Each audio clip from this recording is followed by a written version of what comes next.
Hey guys, today we'll be continuing the exotic armor tier list, moving to the Warlock. Much like the Titan list, we'll be taking a look at every exotic and ranking them among a variety of game modes, and also comparing them to each other as of patch 1.1.1. Starting from what is generally considered the bottom, Apotheosis Veil is the ultimate Crota raid helm for Crota himself, but that's really about it. It comes with Discipline, which is good, but it doesn't really synergize with any other bonuses on the helm. Melee damage restoring grenade energy is okay in PvE. Replenish health when you pick up an orb is below average, with the main bonus regenerating your health when you activate your super. For the Crota fight, if you struggle to stay alive, this is the best insurance policy you could possibly have. It will keep you alive. Beyond that, it's low tier at best. At best, the main bonus can save you from dying by having you blow your super as a panic reaction. At worst, you'll never need the main bonus because you don't put yourself into dangerous positions. It's an exotic that can have its moments here and there, but it'll be put on a shelf pretty quickly after you get something like Obsidian Mind. Starfire Protocol wants to be the armamentarium for Warlocks, and to an extent it does it. However, it doesn't do it nearly as well. It comes with Intellect, which is good, but doesn't mesh well with the main bonus. More heavy ammo is great, more fusion rifle ammo is not too bad, but it does work well with the Mythoclast. The main bonus is that you get an extra fusion grenade, and fusion grenade only. Here's the thing, fusion grenade is very good. In PvP it seems to have magnetic properties, and in PvE is good grenade damage. But for PvP purposes, if you attach it to someone, it will kill them. So something like Touch of Flame or Viking Funeral is useless in that regard, meaning you're probably going to take Gift of the Sun in that last column anyway if you use Fusion Grenade. So the main bonus kind of becomes a waste. In PvE, a Touch of Flame Viking Funeral build is good, but burn damage in general is kind of whatever. It could make a difference versus some enemies with shield, keeping them disabled for a little bit longer, but I don't think it's a real game changer. The bonus is still useful, but it just doesn't really have the utility as something like the armamentarium for Titans. Sunbreakers are the bane of the early Destiny Warlock's existence. They come with Intellect, which is good, but does not match up directly with the armor's main bonus. Increased special weapon reload speed is very good, and doing melee damage to reduce your grenade cooldown is decent in PvE.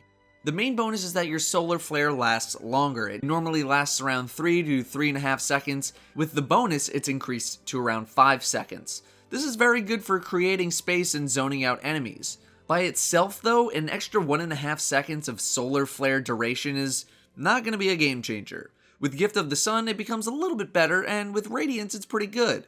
According to Reddit, it does not increase the duration of the solar detonation created by Dragon's Breath. This is not a top tier exotic at all. It does have some utility here and there if you don't have any other exotics available.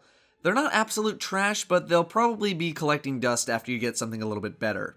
If the next raid calls for a lot of zoning, then they might be a little more useful.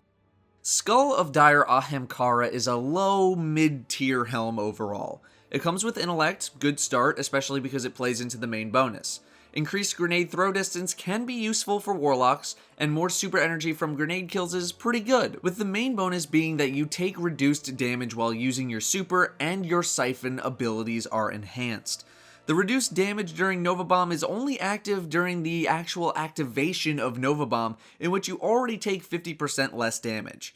It's only really necessary when launching a Nova Bomb into a very large group of people in PvP, which doesn't really happen too often, and there's usually ways to activate and arc it in a way that puts you in less danger.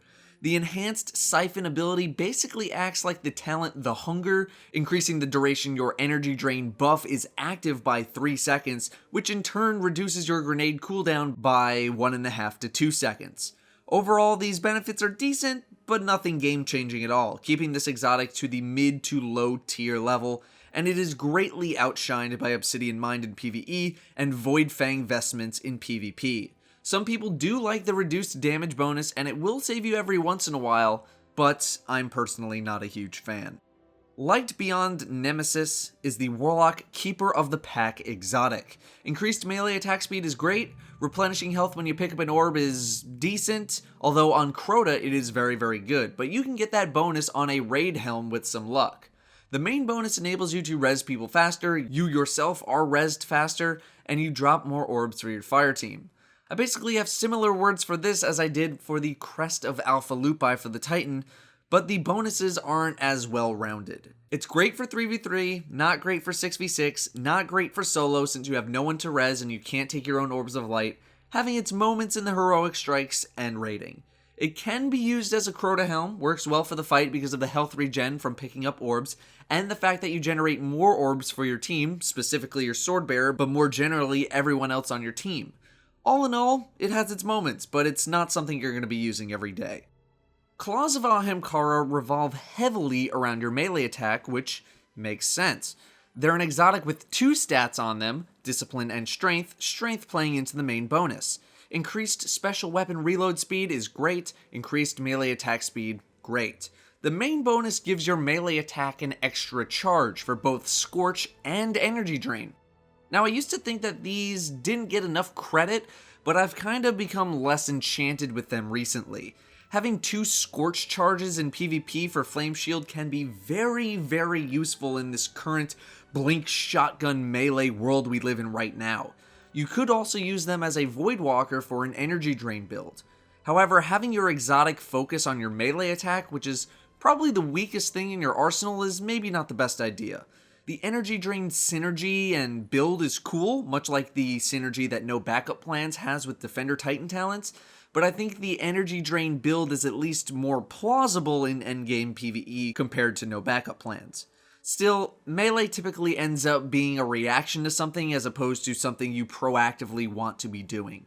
As a Sunsinger, these can shine very bright in PvP, going into the upper tier, possibly top tier, depending on if you're an aggressive player or not, but as a Voidwalker, these drop in value. Voidfang Vestments, also the bane of the early Destiny Warlock's existence, is a pretty solid chest armor. It comes with Strength, which is not that good. Strength is the weakest stat overall, but Warlocks can use it pretty well for what it's worth. The side bonuses are bland, but very good. More hand cannon ammo and more special weapon ammo. The main bonus gives your Axion Bolt an extra Seeker, bumping it up from 2 to 3, and also restores your grenade energy on spawn. In PvP, this can do some very good work as Axion Bolt in PvP is very good right now. Respawning with grenade energy in PvP is also really good, so there's great synergy there. In PvE, Axion Bolt is still pretty solid when using a Bloom Annihilate build for the raid. The explosions can typically chain enough to kill a couple of enemies, which would then cause the Bloom chain reaction. Outside of the raid, the build isn't as strong because enemies don't really group up as much as Thrall do in the raid. Axion Bolt is still good in PvE because it can get around corners to catch weaker enemies, and because Scatter Grenade isn't amazing and Vortex Grenade tends to be more of a zoning tool than a damage tool. But replenishing grenade energy is not as effective because you should really avoid dying. Overall, these excel in PvP and are pretty good in PvE. A little trick that you can do with these is that if you wanted, you could use these with Sunsinger's Gift of the Sun in PvP to replenish both of your Sunsinger grenades every time you respawned, but obviously you would not get the benefit of the Axion Bolt bonus. These are going to be a top tier selection for PvP for you Voidwalkers out there. Heart of the Praxic Fire is pretty similar to Starfire Protocol, except it has a bonus that you might actually want. It comes with Discipline, which is good, but it doesn't mesh well with the main bonus, which is bad, although it does mesh well with your Super, which is what the main bonus is based on, which is good.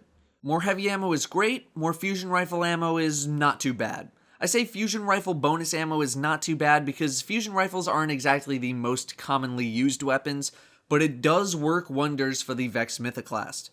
Anyway, the main bonus is that your cooldowns are further reduced when you activate Radiance. This bonus is very good, and this exotic is generally regarded as being the best Sunsinger exotic, although, let's face it, the other Sunsinger exotics aren't exactly stellar in quality.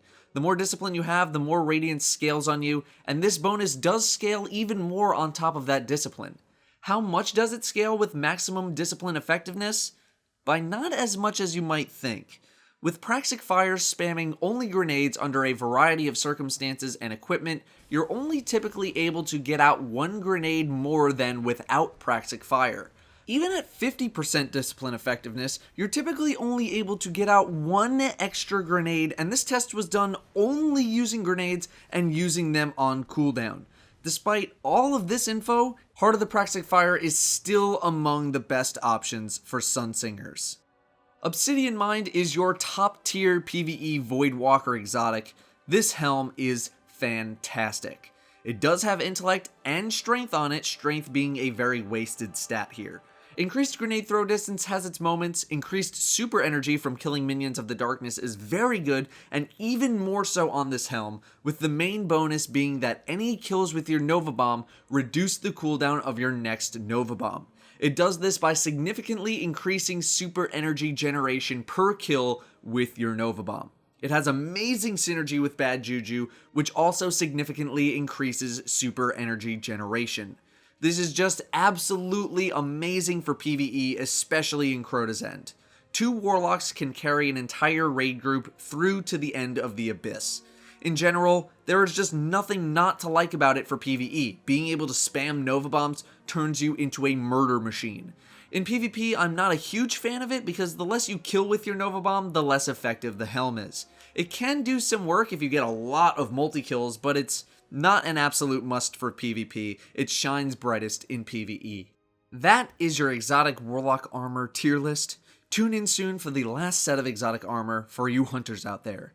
That's going to do it for me though. Thank you very much for watching, and I will see you next time.